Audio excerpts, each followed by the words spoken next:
Eu não acordei um dia pensando que faria hemodiálise. Na verdade, no começo eu nem entendi o que estava acontecendo com o meu corpo. E quando eu ouvi e meus rins não estavam funcionando, meu mundo parou. Enfim, como eu descobri que precisava de hemodiálise? Em 2011, 2011 não. Eu descobri um pouco antes, lá em 2008, 2009, mais ou menos 5 anos de fato eu realmente precisar de hemodiálise. Só que eu era uma adolescente muito sem juízo, muito rebelde, muito desajuizada, fora da casinha totalmente. E aí, um belo dia fazendo exames de rotina, exames ginecológicos de rotina, eu descobri que eu tava com a pressão alta. Então aí a gente foi investigar o motivo dessa pressão alta, né? E aí, investigando essa pressão alta, descobrimos que era o rim. Isso eu tinha 17 anos, aproximadamente. Descobri que na época eu trabalhava numa empresa de dados. Trabalhava nessa empresa, tinha plano de saúde, então consegui fazer os exames tudo pelo plano de saúde. E nessa época ainda, bem no comecinho, eu descobri que os meus rins estavam em falência, estavam parando.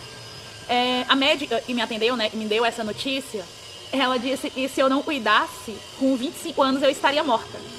Se eu não tratasse, se eu não cuidasse, eu morreria com uns 25 anos.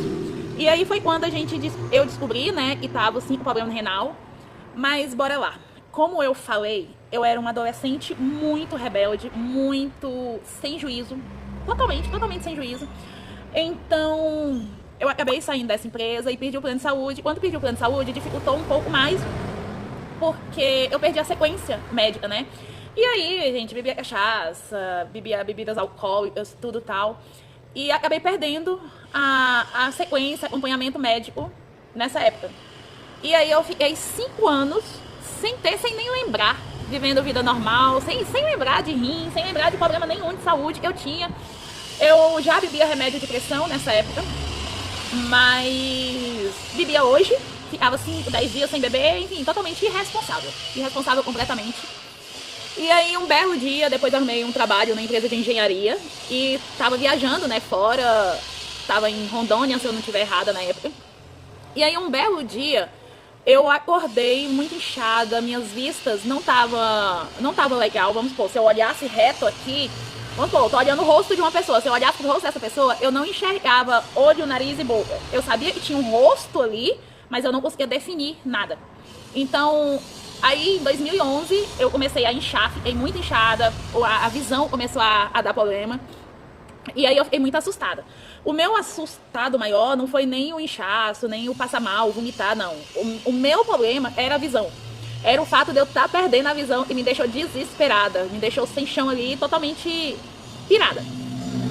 E aí então eu conversei com a minha chefe direto, ela me demitiu da empresa, tudo tal. Então eu saí de Rondônia e voltei para Brasília, voltei aqui para casa.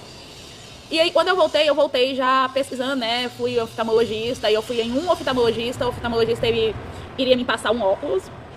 E aí eu falei, não é óculos, mas assim, eu nem lembrava do rim, lá no passado, não lembrava. Pra mim era outras coisas, eu tava doente, pronto. E aí, esse médico tentou me passar um óculos, né, e eu falei, não é problema de óculos, não vai resolver. Aí fui em um outro hospital, aí, outro oftalmologista, porque, enfim, como eu falei, a minha preocupação era a visão. Eu nem lembrava de rim. Então, como eu não estava enxergando, eu fui procurar resolver a visão. E aí fui nesse outro médico. Aí esse médico, um japonesinho, não vou esquecer dele, assim, não lembro o nome dele e tudo tal, são 15 anos depois, né? Mas ele chegou em mim com toda sinceridade e falou, olha, eu não sei o que você tem, mas se eu fosse você, eu ia para um hospital grande, de suporte grande agora, e ia investigar isso aí. E aí, eu sozinha, tá, gente? Eu tava sozinha. E aí, então, eu fui, peguei um ônibus da cidade, do centro do Ocidental, que é onde eu moro. Peguei o ônibus do Ocidental, peguei um ônibus e fui pro hospital grande. E no caso, era o hospital de base. Peguei o ônibus e passava pela minha casa, porque a minha intenção ainda era descer na minha casa e não ir pro hospital. Mas, graças a Deus, Deus tocou meu coração e falou, vai, minha filha, vai pro hospital. Enfim, eu saí desse hospitalzinho, né, e fui pro hospital grande, que é o hospital de base, é um hospital de referência em Brasília, né? Ou pelo menos era antigamente, mas sim, é um dos principais hospitais aqui de Brasília. E aí eu fui pro hospital, eu cheguei no hospital, e isso foi foi no sábado. Sábado, mais ou menos ali, meio-dia, por aí. E eu fui pro hospital sozinha. Cheguei no hospital, comecei a ser atendida, passou horas, né? Enfim, quando foi mais ou menos de noite, umas 6, 7 horas da noite, eu, de fato, estava sendo atendida, já tinha recebido os resultados dos exames. E aí começou o desespero. Meu desespero?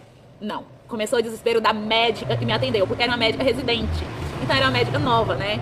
E aí começou o desespero dela. A minha creatina, creatina, é isso mesmo. Eu lembro que estava em 25. Sendo que o normal de uma creatina para uma pessoa saudável é abaixo de 1. E a minha tava 25. Fora a ureia, né, que tava lá um absurdo de alto. A ureia eu realmente não lembro como é que tava, mas o que ficou na minha cabeça foi a creatina. E aí, essa médica endoidou lá, queria uma UTI, disse que precisava de uma UTI, precisava achar uma UTI pra mim, pronto, e iria me colocar na UTI de qualquer jeito, mas não acharam. E aí ela foi, procurou outro médico, né, e aí a equipe lá médica falou, não precisa, e me deixaram ali mesmo. Mas assim, a partir daí... E aí, continuando, né, e aí lá quando a médica ela ficou doida, tudo e tal... eles não me explicaram direito, e lembrando, mais uma vez, eu firmo essa tecla, eu nem lembrava lá do passado, de 5 anos atrás, eu tava com problema dos rins, nem lembrava, gente, não lembrava. A irresponsabilidade foi muito grande nessa época, mas passou, hoje eu sou uma mulher, e me considero muito responsável, adulta mesmo. Enfim, lá naquela época, a médica ficou doida, tudo tal, enfim, aí já me deixaram internada no hospital de base, já fiquei internada ali direto, no sábado à noite, então fiquei sábado à noite, fiquei domingo, durante o dia todo lá na enfermaria, tudo certinho. Quando foi na segunda-feira, eles só me mantiveram internada, beleza, falaram lá que tava com problema total, mas não explicaram nada. Ninguém me explicou de verdade nada. E eu ficava lá perdida, né? E sozinha, né, também no hospital. Quando foi na segunda-feira, só falaram assim pra mim, você vai fazer hemodiálise, vamos pôr um catéter e pronto. E aí, foi indo, né? Enfim, aí na segunda-feira, de manhã, já colocaram o primeiro catéter no meu pescoço, colocaram o catéter, e automaticamente, após o catéter, já iniciei com a hemodiálise. Eu iniciei numa máquina, fiquei lá na máquina, ia pra sala da hemodiálise no hospital de base, e só foi... Só começou, gente. Só começou, sem explicação, sem nada, sem um acolhimento, sem uma conduta clara, sem explicar assim, ó, você vai fazer hemodiálise, isso e aquilo. Não sabia o que era hemodiálise de verdade. E, enfim, aí eu fiquei 2 semanas no hospital de base fazendo hemodiálise lá. E aí, como eu morava no Ocidental, aí eles já me transferiram pra clínica mais próxima de hemodiálise, que no caso era a antiga Ceane. Hoje eu faço na Davita, aqui perto, né? Mas antes era a antiga Ceane. E aí eu simplesmente cheguei, fui muito bem acolhida nessa clínica. A enfermeira da época, eu lembro dela, chamada Josi. Ela foi muito boa comigo, muito, muito boa mesmo. Os técnicos de enfermagem, tem uns que estão lá até hoje e são maravilhosos. Enfim, e a partir daí eu simplesmente comecei. Comecei com muitas dúvidas, achando que ia morrer, que não ia durar muito. E comecei, só comecei. Com o tempo, eu fui entendendo uma coisa muito importante. A hemodiálise não era o fim da minha história, era a continuação dela de um jeito diferente. E eu ainda era eu, ainda tinha sonhos, ainda podia sentir alegria, mesmo com as dificuldades.